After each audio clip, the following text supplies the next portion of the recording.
Hello guys, welcome back to web diary. ഇപ്പോൾ കുറച്ച് ദിവസമായിട്ട് എനിക്ക് വീഡിയോസ് ഒന്നും ചെയ്യാൻ പറ്റുന്നുണ്ടായിരുന്നില്ല.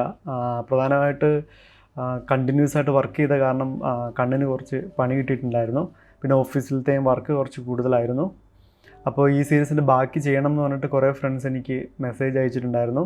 അപ്പോൾ ഇന്നത്തെ വീഡിയോയിൽ നമ്മൾ ആ ഒരു സീരീസിൻ്റെ ബാക്കിയാണ് പഠിക്കാനായിട്ട് പോകുന്നത്. അതായത് നിങ്ങൾക്കും പഠിക്കാം വെബ് ഡിസൈൻ എന്ന് പറയുന്ന സീരീസിൻ്റെ ബാക്കി. കഴിഞ്ഞ വീഡിയോയിൽ നമ്മൾ കുറേയധികം CSS പ്രോപ്പർട്ടീസ് നമ്മൾ പഠിച്ചിട്ടുണ്ടായിരുന്നു.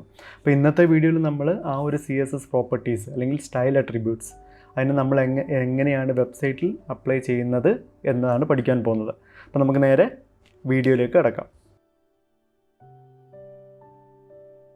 അവസാനം പഠിച്ച അട്രിബ്യൂട്ടാണ് നമ്മൾ സ്റ്റൈൽ അട്രിബ്യൂട്ട് എന്ന് പറയുന്നത്. അതിന് മുമ്പ് നമ്മൾ ക്ലാസ് എന്ന് പറയുന്ന അട്രിബ്യൂട്ട് പഠിച്ചിട്ടുണ്ടായിരുന്നു. പിന്നെ ആങ്കർ ടാഗിൻ്റെ അട്രിബ്യൂട്ട് പഠിച്ചിട്ടുണ്ടായിരുന്നു. അപ്പോൾ ആ ഒരു അട്രിബ്യൂട്ട്സൊക്കെ നമ്മൾ പരിശോധിക്കുകയാണെങ്കിൽ നമുക്ക് മനസ്സിലാക്കാൻ സാധിക്കുന്നത്, ഞാൻ മുൻപേ പറഞ്ഞതുപോലെ attribute name is equal to double കോട്ട്സിനകത്ത് അട്രിബ്യൂട്ട് വാല്യൂ. അപ്പോൾ അതുപോലെ തന്നെയാണ് നമ്മൾ ഈ ഒരു സ്റ്റൈൽ അട്രിബ്യൂട്ട് നമ്മുടെ HTML ഫയലിൽ എഴുതി കൊടുക്കുന്നത്. അപ്പോൾ നമ്മൾ എന്ത് ചെയ്യണം, സ്റ്റൈൽ എന്ന് പറയുന്ന അട്രിബ്യൂട്ട് എഴുതി കൊടുത്തു, ഈസ് ഈക്വൽ ടു കൊടുത്തു, ഡബിൾ കോട്ട്സ് കൊടുത്തു. ഓക്കെ, അപ്പോൾ നമ്മളിവിടെ സ്റ്റൈൽ എന്ന് പറയുന്ന അട്രിബ്യൂട്ടിൻ്റെ ബേസിക് സിൻടാക്സ് എഴുതി കൊടുത്തു. ഇനിയാണ് നമ്മൾ കഴിഞ്ഞ ക്ലാസ്സിൽ പഠിച്ച ഓരോ സ്റ്റൈൽ അട്രിബ്യൂട്ട് നെയിമും സ്റ്റൈൽ അട്രിബ്യൂട്ട് വാല്യൂവും നമ്മൾ എഴുതി കൊടുക്കേണ്ടത്. അതായത് CSS. ആ CSSലേക്ക് കടക്കാം. ഇപ്പം നമ്മൾ HTML സ്റ്റൈൽ എഴുതി കൊടുക്കാനായിട്ട് പോകുന്നത്. കൺഫ്യൂഷനൊന്നും വേണ്ട, ഈ ഒരു വീഡിയോ കഴിയുമ്പോഴത്തേക്ക് എല്ലാത്തിനുമുള്ള ഉത്തരം നിങ്ങൾക്ക് കിട്ടും. ഓക്കെ, അപ്പോൾ ഇവിടെ നമ്മൾ ഈ ഒരു സ്റ്റൈൽ എഴുതി കൊടുക്കുന്നതിന് അതിൻ്റെ ആയിട്ടുള്ളൊരു റൂളുണ്ട്. നമ്മൾ ആദ്യം കൊടുക്കേണ്ടത് സ്റ്റൈൽ അട്രിബ്യൂട്ട് നെയിമാണ്. അപ്പോൾ നമ്മൾ കഴിഞ്ഞ ക്ലാസ്സിൽ പഠിച്ച ആദ്യത്തെ സ്റ്റൈൽ അട്രിബ്യൂട്ട് എന്ന് പറയുന്നത് ഫോൺ ഫാമിലിയാണ്. കണ്ടില്ലേ, ഫോൺ ഫാമിലി കൊടുത്തതിന് ശേഷം നമുക്കൊരു ഏത് ഫോൺ ഫാമിലി ആണെന്ന് പറഞ്ഞു കൊടുക്കണമല്ലോ. അപ്പോൾ ആദ്യം നമ്മളിപ്പോൾ കൊടുത്തത് സ്റ്റൈൽ അട്രിബ്യൂട്ട് നെയിമാണ്. ഇനി ആ സ്റ്റൈൽ അട്രിബ്യൂട്ടിന് നെയിമിന് ഒരു വാല്യൂ കൊടുക്കണം. അപ്പോൾ ഈ നെയിമിനെയും വാല്യൂവും തമ്മിൽ ഒരു വേർതിരിക്കുന്ന ഒരു സിമ്പലുണ്ട്. ആ സിമ്പൽ എന്ന് പറയുന്നത് കോളനാണ്. ഇതാണ്ട ഇങ്ങനെ ഇട്ട് കൊടുക്കുക, കണ്ടില്ലേ. ഓക്കെ, ഇനി നമ്മൾ അതിൻ്റെ വാല്യൂ എഴുതി കൊടുക്കുക. അപ്പോൾ ഇവിടുത്തെ വാല്യൂ എന്ന് പറയുന്നത് ഞാൻ ഏരിയൽ, ഇഷ്ടംപോലെ ഫോണ്ട് ഉണ്ട്, നിങ്ങൾക്ക് ഇവിടെ കാണുവാനായിട്ട് സാധിക്കും. ഈ ഡ്രോപ്പ് ഡൗണിനകത്ത് ഇഷ്ടംപോലെ ഫോൺസ് കാണിച്ചിട്ടുണ്ടായിരുന്നു, കണ്ടില്ലേ, ഇഷ്ടംപോലെ ഫോൺസ് ഇവിടെ കാണിച്ചിട്ടുണ്ടായിരുന്നു. ഞാനിപ്പോൾ ഇവിടെ ഏരിയൽ എന്ന് പറയുന്ന ഒരു ഫോണ്ട് പറഞ്ഞു കൊടുത്തു. അപ്പോൾ നമ്മളിവിടെ ആദ്യത്തെ സ്റ്റൈൽ നമ്മളിവിടെ എഴുതി കൊടുത്തിരിക്കുകയാണ്, കണ്ടില്ലേ. അതായത് ഫോൺ ഫാമിലി കോളൻ. സാധാരണ നമ്മൾ മാത്സിലൊക്കെ A ഈസ് ഈക്വൽ ടു 12 എന്നൊക്കെയല്ലേ പറയുന്നത്. അത് Aയുടെ വാല്യൂ 12. അതിനവിടെ നമ്മൾ മാത്സിൽ നമ്മൾ ഉപയോഗിച്ചത് ഈസ് ഈക്വൽ ടു ആണ്. പക്ഷേ ഇവിടെ നമ്മൾ ഉപയോഗിക്കുന്നത് കോളനാണ്. അപ്പോൾ ആ കോളൻ ഓർത്തിരിക്കാൻ ഇപ്പോൾ ഡൗട്ടൊന്നുമില്ലല്ലോ അല്ലേ. ഓക്കെ, അപ്പോൾ ആദ്യത്തേത് ഫോൺ ഫാമിലി എന്ന് പറയുന്നത് സ്റ്റൈൽ അട്രിബ്യൂട്ട് നെയിമും ഇതെന്ന് പറയുന്നത് ഏരിയൽ എന്ന് പറയുന്നത് സ്റ്റൈൽ അട്രിബ്യൂട്ട് വാല്യൂ. എല്ലാ സ്റ്റൈൽ അല്ലെങ്കിൽ CSS പ്രോപ്പർട്ടീസ് നമ്മൾ എഴുതി കൊടുക്കുന്നത് ഈ രണ്ട് വാല്യൂ വെച്ചിട്ടായിരിക്കും. ഓക്കെ, ഇനി നമുക്കിതിൻ്റെ റിസൾട്ട് എന്താണെന്ന് നോക്കാം. ഞാനിവിടെ വന്നു, റീഫ്രഷ് ചെയ്യുമ്പോൾ കണ്ടില്ലേ ഫോണ്ട് മാറി. ഇവിടെ കണ്ടില്ലേ, ഈ ഫോണ്ടും താഴത്തെ ഫോണ്ടും തമ്മിൽ വ്യത്യാസമുണ്ട്. ഇതിപ്പം ഫോൺ ഫാമിലി ഏതായി, ഏരിയലായി. ഇത് ഡിഫോൾട്ടായിട്ടുള്ള ഫോണ്ടാണ് ഇവിടെ കാണിക്കുന്നത്. അപ്പോൾ ഇതുപോലെ ഈ ഒരു ഫോണ്ട് മാറ്റിയതുപോലെ നമുക്ക് എല്ലാത്തിൻ്റെയും ഫോണ്ട് നമുക്ക് മാറ്റി കൊടുക്കാനായിട്ട് സാധിക്കും. അപ്പോൾ അതിനെന്ത് ചെയ്യണം, നമ്മൾ ഇവിടെ വന്നിട്ട് വീണ്ടും നമുക്ക് എന്ത് എഴുതി കൊടുക്കാൻ പറ്റും, സ്റ്റൈൽ എന്ന് പറയുക. ഇപ്പം നമ്മൾ ഒരു ഷോർട്ട് കട്ട് എന്താണെന്ന് വെച്ചാൽ, ഇപ്പം നമ്മൾ വിഷ്വൽ സ്റ്റുഡിയോ കോഡ് എഡിറ്ററാണ് ഉപയോഗിക്കുന്നത് അല്ലേ. അപ്പോൾ നമ്മളെല്ലാം ഒന്നും എഴുതി കൊടുക്കാൻ നിൽക്കണ്ട. ജസ്റ്റ് ഇപ്പോൾ കണ്ടില്ലേ, ഞാൻ ST എന്ന് മാത്രമേ കൊടുത്തുള്ളൂ. അപ്പോൾ തന്നെ ഇവിടെ ഡ്രോപ്പ് ഡൗണിൽ വന്നിട്ടുണ്ട്. ഞാനിവിടെ ജസ്റ്റ് ടാബ് കൊടുക്കുന്നു. ഇനി നമ്മളിവിടെ ജസ്റ്റ് ഫോണ്ട് ഫാമിലി പറഞ്ഞു കൊടുക്കുക. ഫോൺ ഫാമിലി പറഞ്ഞു കൊടുത്തു, കോളൻ പറഞ്ഞു കൊടുത്തു. അതിനുശേഷം ഞാനിവിടെ ഏരിയൽ എന്ന് പറഞ്ഞു കൊടുത്തു. ഇതൊക്കെ സിസ്റ്റം ഫോണ്ടാണ്. ഈ ഒരു ഡ്രോപ്പ് ഡൗണിൽ കാണിക്കുന്ന സിസ്റ്റം ഫോണ്ടാണ്. ഇപ്പോൾ ഞാനിപ്പോൾ ഏരിയലിന് പകരം ഞാനിപ്പോൾ ഇവിടെ കാണിച്ച ഒരു ഇമ്പാക്റ്റ് എന്ന് പറയുന്ന ഫോണ്ടാണ് ഞാൻ അവിടുന്ന് സെലക്ട് ചെയ്യുന്നതെങ്കിൽ നമുക്കതിൻ്റെ റിസൾട്ട് നോക്കാം. ഇവിടെ വന്നപ്പോൾ കണ്ടില്ല, ആ ഒരു ഫോണ്ട് മാറി. ഇതുപോലെ ഓരോ വെബ്സൈറ്റിനും, ഇപ്പോൾ ഫേസ്ബുക്ക് ആയിക്കോട്ടെ അല്ലെങ്കിൽ ഫ്ലിപ്കാർട്ട് ആയിക്കോട്ടെ, ഏത് വെബ്സൈറ്റ് എടുത്താലും ഫോണ്ട് എല്ലാം ഏകദേശം ഒരുപോലെ ആയിരിക്കത്തില്ല. ഫോണ്ട് ഫാമിലീസ് പല ഫോൺ ഫാമിലീസ് ആയിരിക്കും. അപ്പോൾ നിങ്ങളിപ്പോൾ പഠിച്ചത് എങ്ങനെയാണ് ഒരു ഫോൺ ഫാമിലി ഇൻക്ലൂഡ് ചെയ്യേണ്ടതെന്നാണ്. നമ്മൾ പഠിച്ച മറ്റൊരു കാര്യം എന്ന് പറയുന്നത് ഫോൺ സൈസാണ്. ഇപ്പോൾ നമ്മൾ ടെക്സ്റ്റ് റിലേറ്റഡ് ആയിട്ടുള്ള CSS ആണ് പഠിക്കുന്നത് കേട്ടോ. അപ്പോൾ ഞാനിവിടെ എനിക്ക് ഈ ഒരു H1 ഇപ്പോൾ ഉണ്ടായ ഫോണ്ടിനേക്കാളും കുറച്ചുകൂടി വലിയ ഫോൺ സൈസ് വേണം. അപ്പോൾ ഇവിടെ നമ്മൾ മറ്റൊരു കാര്യം കൂടി പഠിക്കണം. അതായത് ഓരോ HTML ടാഗിനും നമുക്ക് ഒന്നിലധികം സ്റ്റൈൽസ് പറഞ്ഞു കൊടുക്കാനായിട്ട് സാധിക്കും. ഇപ്പോൾ ഇവിടെ ഞാൻ ഫോണ്ട് ഫാമിലി മാത്രമല്ലേ പറഞ്ഞു കൊടുത്തോളൂ. ഇനി എനിക്ക് വേണമെങ്കിൽ എനിക്കിനി കളർ പറഞ്ഞു കൊടുക്കാൻ പറ്റും, ഫോൺ സൈസ് പറഞ്ഞു കൊടുക്കാൻ പറ്റും. അങ്ങനെ ഒരുപാട് സ്റ്റൈൽ അട്രിബ്യൂട്ട്സ് നമുക്ക് ഓരോ HTML നമുക്ക് പറഞ്ഞു കൊടുക്കാനായിട്ട് സാധിക്കും. അപ്പോൾ ഞാൻ ഈ പറഞ്ഞതുപോലെ ഇപ്പോൾ നമ്മളിവിടെ ഒരു ഇതിനെ വേർതിരിച്ചത് നമ്മൾ എന്ത് വെച്ചിട്ടായിരുന്നു? ഈ ഒരു കോളൻ വെച്ചിട്ടായിരുന്നു. ഇനി ഇപ്പോൾ നമ്മളൊരു സെൻറ്റൻസ് എഴുതിയിട്ട് ഫുൾ സ്റ്റോപ്പ് ഇടുന്നത് പോലെ ഈ ഓരോ സ്റ്റൈൽ പ്രോപ്പർട്ടീസ് കഴിഞ്ഞിട്ടും ഒരു ഫുൾ സ്റ്റോപ്പ് ഉണ്ട്. നമ്മൾ സാധാരണ ഫുൾ സ്റ്റോപ്പിന് വേണ്ടിയിട്ട് ഉപയോഗിക്കുന്ന ഡോട്ടാണ്, പക്ഷേ ഇവിടെ നമ്മൾ ഫുൾ സ്റ്റോപ്പിന് വേണ്ടിയിട്ട് ഉപയോഗിക്കുന്നത് സെമി കോളനാണ്. എന്താണ് സെമി കോളൻ? കണ്ടില്ലേ, ഒരു കുത്തും കോമയും കൂടെ ചേർന്നാണ് ഒരു സെമി കോളൻ എന്ന് പറയുന്നത്. അപ്പോൾ ഈ ഒരു സ്റ്റൈൽ ഇവിടെ കംപ്ലീറ്റ് ആയി എന്നർത്ഥം. ഇപ്പോൾ style attribute name colon, style attribute value, then semi colon. അപ്പോൾ അത് കംപ്ലീറ്റ് ആയി. ഇനി നമുക്ക് രണ്ടാമത്തെ സ്റ്റൈൽ അട്രിബ്യൂട്ട് എഴുതി കൊടുക്കാനായിട്ട് സാധിക്കും. അപ്പോൾ എനിക്കിവിടെ വേണ്ടത് കളർ എന്ന് പറയുന്നതാണ്. ഓക്കെ, അപ്പോൾ ഞാനിവിടെ കളർ റെഡ് എന്നും പറഞ്ഞു കൊടുത്തു, സേവ് ചെയ്തു. ഞാനിവിടെ ഒന്ന് റീഫ്രഷ് ചെയ്യുമ്പോൾ നിങ്ങൾക്ക് കാണുവാനായിട്ട് സാധിക്കും, കണ്ടില്ലേ ഇതിൻ്റെ കളറ് മാറിയതായിട്ട്. ഇനി നമുക്ക് താഴത്തേന് വീണ്ടും എനിക്ക് കളർ പറഞ്ഞു കൊടുക്കണം എന്നുണ്ടെങ്കിൽ നമ്മൾ ആ ഫസ്റ്റ് വൺ നമ്മൾ കംപ്ലീറ്റ് ചെയ്യണം. അതിന് നമ്മൾ സെമി കോളൻ കൊടുത്തു. ഇനി ഞാൻ കളർ പറഞ്ഞു കൊടുക്കുകയാണ്. കളറ് ഇനി കണ്ടില്ല, ഇനി മറ്റൊരു ഷോർട്ട് കോഡ് കൂടി ഞാൻ പറഞ്ഞുതരാം. അപ്പോൾ ഞാനിവിടെ കളർ എന്ന് പറഞ്ഞിട്ട് ടൈപ്പ് ചെയ്യുമ്പോൾ തന്നെ നമുക്കവിടെ കാണിക്കും, ജസ്റ്റ് ടാബ് കൊടുക്കുക. കണ്ടില്ലേ, നിങ്ങൾ കോളൻ എഴുതാൻ നിൽക്കണ്ട, സെമി കോളൻ എഴുതാൻ നിൽക്കണ്ട, അത് ഓട്ടോമാറ്റിക്കായിട്ട് വന്നു. ഇനി ഞാൻ ഇതിൻ്റെ കളർ ഞാൻ ബ്ലൂ എന്നും പറഞ്ഞു കൊടുത്തു, സേവ് ചെയ്തു. ഞാനിവിടെ ഒന്ന് റിഫ്രഷ് ചെയ്യുമ്പോൾ കണ്ടില്ലേ അതിൻ്റെ കളറും മാറി. പിന്നെ നമ്മൾ പഠിച്ച മറ്റൊരു പ്രോപ്പർട്ടിയാണ് ഫോണ്ട് വെയിറ്റ് എന്ന് പറയുന്നത്. ഫോണ്ട് വെയിറ്റ് നമുക്ക് ഇവിടെ തന്നെ മനസ്സിലാക്കാനായിട്ട് സാധിക്കും. ഇപ്പോൾ ഇതുണ്ട്, ഇത് കുറച്ച് ബോൾഡായിട്ടുള്ളൊരു ഫോണ്ടാണ്. നമുക്കിതിനെ വേണമെങ്കിൽ ലൈറ്റ് ആക്കണമെങ്കിൽ നമ്മൾ എന്ത് ചെയ്യണം? Font weight. കണ്ടില്ലേ എല്ലാം ഇവിടെ തന്നെ വരുന്നുണ്ട്. നിങ്ങൾ ജസ്റ്റ് ടാബ് കൊടുക്കുക. ഇപ്പോൾ ഇവിടെ നമുക്ക് കുറേ ഓപ്ഷൻസ് വരും. ഞാനിവിടെ ലൈറ്റർ എന്ന് പറയുന്ന ഒരു ഫോണ്ട് വെയിറ്റ് സെലക്ട് ചെയ്ത് കൊടുത്തു. ഇനി ഞാൻ റീഫ്രഷ് ചെയ്യുമ്പോൾ നിങ്ങൾക്ക് ഇവിടെ കാണാനായിട്ട് സാധിക്കും, കണ്ടില്ല നേരത്തെ ഉണ്ടായിരുന്നതിനേക്കാളും ഫോണ്ട് വെയിറ്റ് ലൈറ്റായി. ഇപ്പോൾ ലൈറ്റർ 100, 200 അങ്ങനെ ഓരോ ഫോണ്ട് വെയിറ്റും നമുക്ക് ഇതൊക്കെ നിങ്ങൾ ട്രൈ ചെയ്ത് നോക്കുക കേട്ടോ. ഇനി നമ്മൾ പഠിച്ച മറ്റൊരു പ്രോപ്പർട്ടി ആയിരുന്നു ടെക്സ്റ്റ് അലൈൻ എന്ന് പറയുന്നത്. ഇപ്പോൾ നമുക്കറിയാം നമ്മുടെ ഇവിടെ ഈ ഒരു ടെക്സ്റ്റ് അലൈൻമെൻറ്റ് എവിടെയാണ്? ലെഫ്റ്റിലാണ്. ഇനി എനിക്കിതിനെ സെൻറ്ററിലേക്ക് കൊണ്ടുവരണമെങ്കിൽ നമ്മൾ കഴിഞ്ഞ ക്ലാസ്സിൽ പഠിച്ച് എന്ത് ചെയ്യണം? ടെക്സ്റ്റ് കണ്ടില്ല, ഇവിടെ നമ്മൾ ടെക്സ്റ്റ് അടിച്ചപ്പോൾ തന്നെ ഒരുവിധം എല്ലാ പ്രോപ്പർട്ടീസും അവിടെ ലിസ്റ്റായി. നമ്മൾ അവിടെ നിന്ന് ജസ്റ്റ് സെലക്ട് ചെയ്ത് കൊടുത്താൽ മാത്രം മതി. ഓക്കെ, ടെക്സ്റ്റ് അലൈൻ ഞാനിപ്പം സെൻറ്റർ കൊടുത്തു.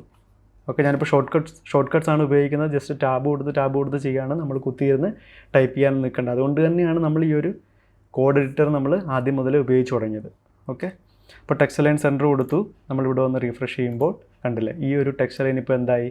സെൻറ്ററിലേക്ക് മാറിയിട്ടുണ്ട്. അപ്പോൾ ഇവിടെ ഇതൊരു ടെക്സ്റ്റ് അലൈൻ സെൻറ്ററിലേക്ക് മാറി. ഇനി ഇത് നമുക്ക് റൈറ്റ് അലൈൻ ചെയ്യണമെങ്കിൽ എന്ത് ചെയ്യണം? ഈ ടെക്സ്റ്റ് അലൈൻ നമുക്ക് ഇപ്പോൾ ഞാനത് ഇതിന് എഴുതി കൊടുക്കാം. ഓക്കെ, അപ്പോൾ ഞാനിവിടെ വന്നിട്ട് പറയുകയാണ് ടെക്സ്റ്റ് അലൈൻ റൈറ്റ് എന്ന് പറഞ്ഞു കൊടുത്തു.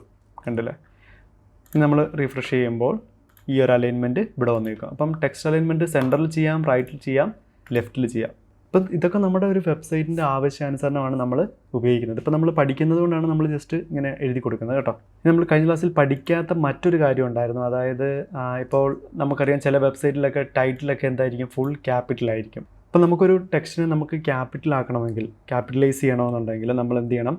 ടെക്സ്റ്റ് ട്രാൻസ്ഫോം എന്ന് പറയും. ടെക്സ്റ്റ് ട്രാൻസ്ഫോം ഇതുണ്ട്, നമുക്ക് കുറേ ഓപ്ഷൻ ഉണ്ട്. ഇപ്പോൾ ഞാനിവിടെ ക്യാപിറ്റലൈസ് കൊടുക്കുകയാണെങ്കിൽ നമുക്കിവിടെ കാണാനായിട്ട് സാധിക്കുന്നത്, അതായത് ഫസ്റ്റ് ലെറ്റർ എല്ലാത്തിൻ്റെയും ഫസ്റ്റ് ലെറ്റർ എന്തായി? ക്യാപിറ്റലായി. ഓക്കെ, ഇനി നമുക്ക് അപ്പർ കേസ് ആണ് വേണ്ടതെങ്കിൽ നമ്മൾ ഇങ്ങനെ അപ്പർ കേസ് എന്ന് പറഞ്ഞു കൊടുക്കുക. അതായത് ടെക്സ്റ്റ് ട്രാൻസ്ഫോം അപ്പർ കേസ് എന്ന് പറഞ്ഞു കൊടുക്കുക. റീഫ്രഷ് ചെയ്യുമ്പം കണ്ടില്ലേ എല്ലാ ടെക്സ്റ്റും അപ്പർ കേസായി. ഇനി നമുക്ക് ടെക്സ്റ്റ് ട്രാൻസ്ഫോം ലോവർ കേസ് ആണ് വേണ്ടതെങ്കിൽ നമ്മൾ ലോവർ കേസ് കൊടുക്കുകയാണെങ്കിൽ എല്ലാ ടെക്സ്റ്റും കണ്ടില്ലേ ലോവർ കേസായി. നമ്മൾ എഴുതി കൊടുത്തത് നമ്മുടെ HTML ഇവിടെ നമ്മൾ എഴുതി കൊടുത്തത് എന്താണ്? ഇതിൻ്റെ വാല്യൂ എന്ന് പറയുന്നത് കണ്ടില്ലേ T ഒക്കെ വലുതായിരുന്നു അല്ലേ? പക്ഷേ നമ്മൾ ടെക്സ്റ്റ് ട്രാൻസ്ഫോം ലോവർ കേസ് കൊടുക്കുന്നത് വഴി എല്ലാ ടെക്സ്റ്റും ഇവിടെ ലോവർ കേസായി. ഓക്കെ, ഇനി മറ്റൊരു കാര്യം നമ്മൾ പഠിച്ചത് എന്താണെന്ന് വെച്ചാൽ ലെറ്റർ സ്പേസിംഗ് ആയിരുന്നു. ഇപ്പോൾ നമുക്ക് H1 തന്നെ കൊടുത്തു നോക്കാം. ഓക്കെ, ഈ ലെറ്റർ സ്പേസിംഗ് ഞാൻ പറഞ്ഞു, ഓരോ ലെറ്ററിനും ഇടയ്ക്കുള്ള സ്പേസിങ്ങിനെയാണ് ലെറ്റർ സ്പേസിംഗ് എന്ന് പറയുന്നത്.